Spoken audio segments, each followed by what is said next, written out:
अस्सलाम वालेकुम, मैं हूँ शेफ़ ज़ैनब और आप इस वक्त देख रहे हैं मेरा YouTube channel homemade and commercial recipes. आज मैं अपने किचन में बना रही हूँ फ्रेंच फ्राइज़, वो भी कमर्शियल स्टाइल में। फ्रेंच फ्राइज़ बनाऊँगी, बहुत ही मज़े के बनाऊँगी। ऑथेंटिक रेसिपी है, कमर्शियल रेसिपी है। 3 चीज़ों से बनेगी, 3 ही 4 चीज़ें ऐसी हैं जो घर में ही होती हैं, उन्हीं से बनेगी। वीडियो को लास्ट तक देखिएगा।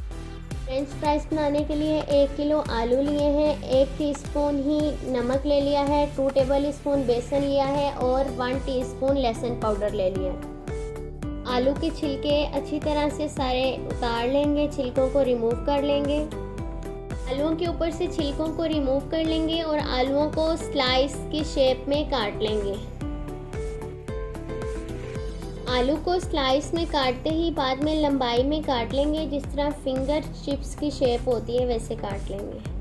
मैं आपको यहाँ पर क्लेवर नाइफ़ की मदद से भी काटना सिखाऊंगी और नाइफ़ से भी काटना सिखाऊंगी। अगर आप लोगों के पास मशीन है कमर्शियल के लिए तो आप मशीन से भी कटिंग कर सकते हैं। पहले हमने एक स्लाइस की कटिंग की है, अब हम इनको इकट्ठा काट लेंगे 3 स्लाइस करके।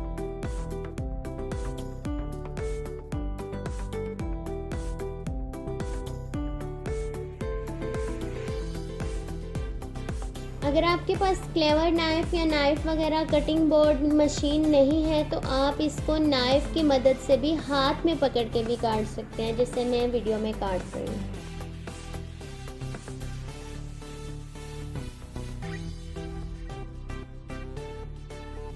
आलू मैंने फिंगर शेप में काट लिए हैं। ये आप देख सकते हैं कि मैंने सारे आलूओं की कटिंग कर ली है।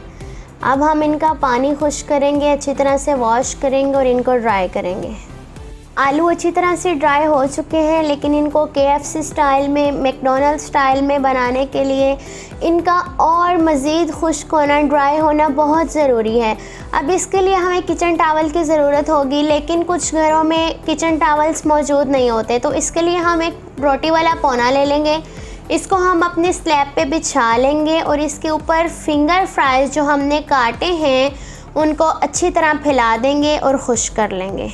मैंने कपड़े पे सारे आलूओं को अच्छी तरह से बिछा लिया है। अब हम दूसरे कपड़े की मदद से इनको ड्राई करेंगे। दूसरे पौने को अच्छी तरह फोल्ड कर लेंगे, इस शेप में ले आएंगे और आलूओं को अच्छी तरह से ड्राई कर लेंगे। आलू के अंदर नमक ऐड कर देंगे।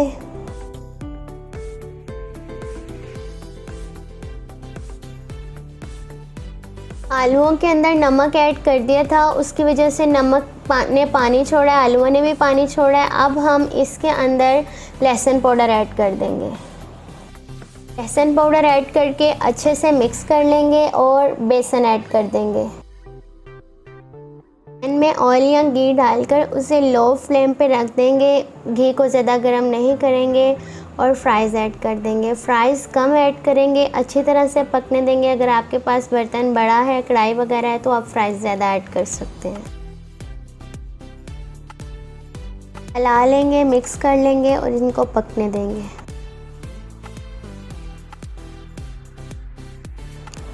दोबारा से ऐड कर लेंगे और इनको मीडियम टू लो फ्लेम पे 10 से 15 मिनट के लिए फ्राई होने देंगे।